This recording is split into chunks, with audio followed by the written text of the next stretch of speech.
দর্শক, মুশফিকুর রহিম আয়ারল্যান্ডের বিপক্ষে অধিনায়কের দায়িত্ব পেয়েছেন। আয়ারল্যান্ডের বিপক্ষে সুস্থি প্রকাশ করেছে বাংলাদেশ 3টি টি-20 এবং 2টি টেস্টের জন্য। চলুন দর্শক, আমরা একটু আলোচনা করি আয়ারল্যান্ডের বিপক্ষে যে ম্যাচগুলো হবে সেই ম্যাচগুলো নিয়ে। প্রথমবারের মতো বাংলাদেশে পূর্ণাঙ্গ টেস্ট সিরিজ খেলতে আসবে আয়ারল্যান্ড। বাংলাদেশের সঙ্গে 2টি টেস্ট খেলবে তারা, আর ম্যাচ 2টি অনুষ্ঠিত হবে সিলেট ও ঢাকাতে। শনিবার 4 October Bangladesh cricket board BCB এই সিরিজের সূচি প্রকাশ করেছে। নভেম্বর ও ডিসেম্বর বাংলাদেশে 2টি টেস্ট পাশাপাশি 3টি টি-20 খেলবে আয়ারল্যান্ড।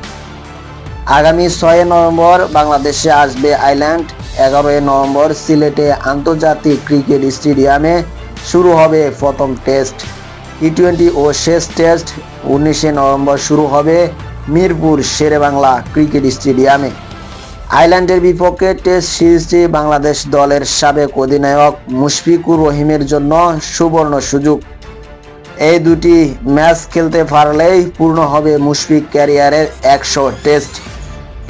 সর্বশেষ 2023 সাল এপ্রিল মিরপুর হয়েছিল 2 দলের একমাত্র টেস্ট।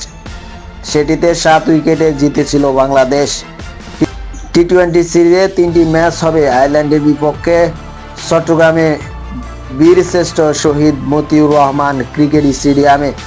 প্রথম 2টি ম্যাচ হবে 27 ও 29 নভেম্বর। 2 ডিসেম্বর তৃতীয় টি-20 ম্যাচ দিয়ে সফর শেষ করবে আয়ারল্যান্ড দল। আয়ারল্যান্ডের বিপক্ষে মুশফিককে আবারও কি আমরা অধিনায়ক হিসাবে পাবো? আপনার কি মনে হচ্ছে?